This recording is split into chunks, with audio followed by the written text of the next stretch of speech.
Materi IPA kelas 8 semester 1, Buana yang Indah Merona. Pada pertemuan ke-6 ini, kita akan belajar bersama-sama tentang aktivitas gunung api. Ya, apa sih aktivitas gunung api itu? Ya, mari kita lihat bersama-sama. Aktivitas gunung api, ya dilihat dari aktivitas vulkanisnya atau letusannya, erupsinya, ya maka gunung api dibagi menjadi 3, yaitu apa? Gunung api aktif, gunung api mati, gunung api istirahat. Wah, kok istilahnya lucu-lucu gitu ya. Gunung api mati, gunung api istirahat, aktif, ya. Nah, mari kita akan lihat penjelasannya satu persatu ya di slide-slide berikutnya, oke? Gunung api aktif. Ya, gunung api yang masih aktif melakukan aktivitas vulkanis, ya letusan sampai sekarang. Ya, aktivitas vulkanik ya itu dicirikan antara lain mengeluarkan asap pada bagian kawah, ya, menimbulkan gempa tektonik ya di kawasan gunung tersebut, dan letusan-letusan secara berkala atau periodik ya sering terjadi letusan-letusan. Ya, berapa waktu sekali dia meletus, dia meletus, dia meletus. Nah, itu dinamakan gunung apinya masih aktif, ya. Oke. Berikutnya gunung api mati.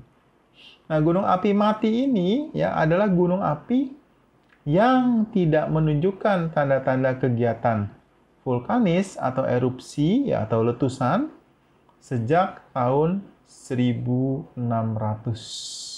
Ya, jadi udah ratusan tahun yang lalu dia tidak ada kegiatan apa-apa, maka dikatakan gunung api itu sudah mati, sudah tidak ada aktivitas vulkanisnya lagi, ya. Terakhir gunung api istirahat, ya.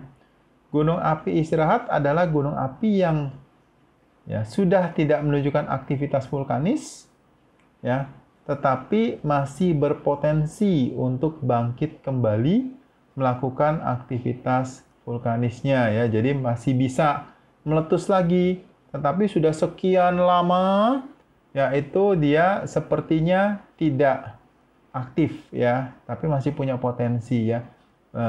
Tidak seperti gunung api mati yang benar-benar sudah ya udah ratusan tahun tidak ada letusan lagi, maka itu dikatakan sudah mati. Tapi ini masih belum ya, masih ada potensi untuk bangkit kembali ya. Ya, dari tadi kita bicara tentang vulkanik, erupsi. Nah, sebenarnya kalau kita mengatakan gunung apinya itu ya itu melakukan kegiatan vulkanik atau erupsi, tanda-tandanya apa sih? Nah, sebenarnya bisa nggak sih diamati tanda-tanda akan terjadinya letusan gunung berapi?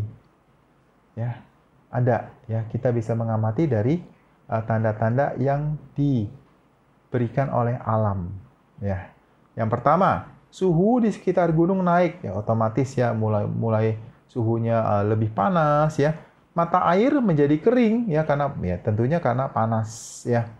Sering mengeluarkan suara gemuruh. Kadang-kadang ada gempa-gempa kecil ya. Dan tumbuhan di sekitar gunung layu, jelas karena suhunya meningkat. Dan binatang yang ada di sekitar gunung itu berpindah tempat, bermigrasi. Nah, itu tanda-tanda dari alam. Ya, tanda bahwa gunungnya akan meletus. Ya, manusia harusnya lebih waspada, ya. Nah, kalau sudah meletus gunungnya, pasti ada dampaknya bagi kita, ya, bagi kita. Terus dampaknya, ada nggak sih dampak positifnya? Ada. Dampak positif dari erupsi ada. Ya, jadi tidak selalu letusan gunung api itu yaitu itu buruk ya atau negatif ya. Dampak positifnya ada. Ya, tanah di sekitar letusan gunung jadi lebih subur. Ya, karena ada mineral-mineral dari letusan gunung itu. Ya. Nah, terus juga yang kedua, menghasilkan energi panas dari bumi yang berguna untuk pembangkit tenaga listrik. Ya. Terus yang berikutnya menghasilkan sumber mata air. Sumber mata air baru ya untuk pertanian, peternakan dan kebutuhan hidup lainnya. Berikutnya, menghasilkan batu dan pasir berkualitas baik dan bisa dimanfaatkan untuk membuat bangunan ya. Jadi karena itu letusan itu mengeluarkan batu-batuan, pasir ya dan sebagainya yaitu kualitasnya baik ya. Bisa dimanfaatkan ya. Nah, terus juga menghasilkan sumber mineral ya, mengeluarkan mengeluarkan mineral-mineral seperti belerang, zeolit dan lain-lain ya. Itu juga kita bisa manfaatkan. Ya, juga menghasilkan sumber air panas ya. Sumber air panas yang bisa dimanfaatkan untuk kesehatan kulit manusia. Ya, itu adalah sebagian dampak positif dari letusan gunung api. Lah, dampak negatifnya apa? Ada juga ya. Gangguan pernafasan dan penglihatan jelas ya. Jadi itu kan debunya banyak ya, nafas kita terganggu. Terus juga karena debu, kabut ya, itu penglihatan kita juga menjadi tidak bisa melihat jauh ya. Pencemaran sumber air bersih jelas ya. Sumber air, sumur dan sebagainya itu menjadi tercemar oleh debu dan seterusnya. Ya, menyebabkan badai listrik ya, bisa terjadi badai listrik di sekitar tempat meletusnya gunung api. Mengganggu kerja mesin dan kendaraan bermotor ya, jelas ya. Kalau ada ada debu banyak ya pasti terganggu ya kendaraan bermotor dan mesin-mesin. Lalu merusak atap rumah dan ladang pasti. Mengubah infrastruktur ya. Itu jalan dan sebagainya itu pasti berubah semua, bangunan juga pasti berubah, rusak maksudnya ya.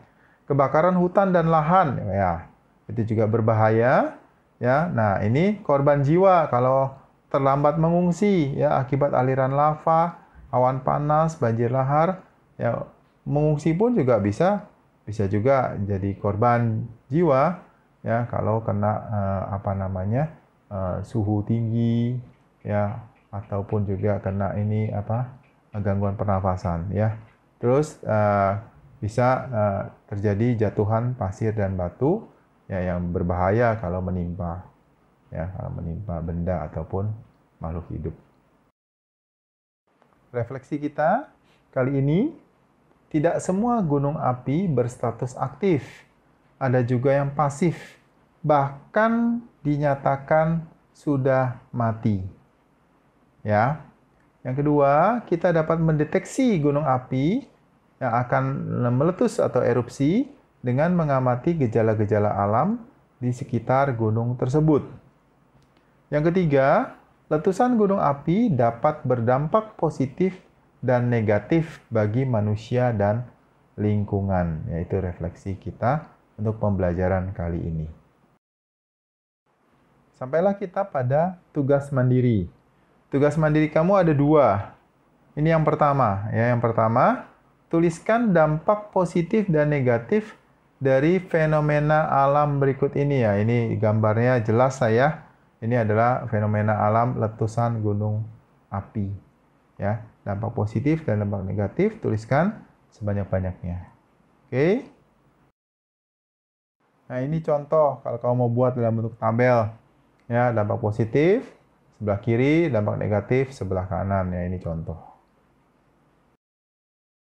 Berikutnya, tugas yang kedua, jelaskan perbedaan antara gunung api aktif, gunung api istirahat, dan gunung api mati. Ya, jelaskan perbedaannya apa. Ya, harus jelas ya.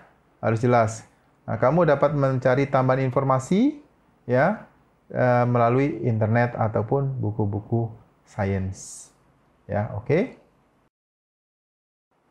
Nah, ini ada contoh tabelnya ya kalau kamu mau bikin dalam bentuk tabel ya, gunung api aktif, kiri tengahnya istirahat, ya, yang sebelah kanan gunung api mati, boleh ya. Atau mau susun ke bawah juga boleh ya, terserah kamu. Ya, kamu kerjakan.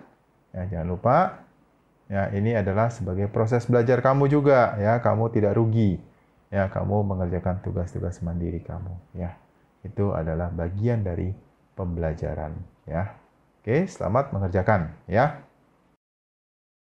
Selesai sudah pembelajaran kita pada kesempatan kali ini. Sampai jumpa di video berikutnya. Dadah!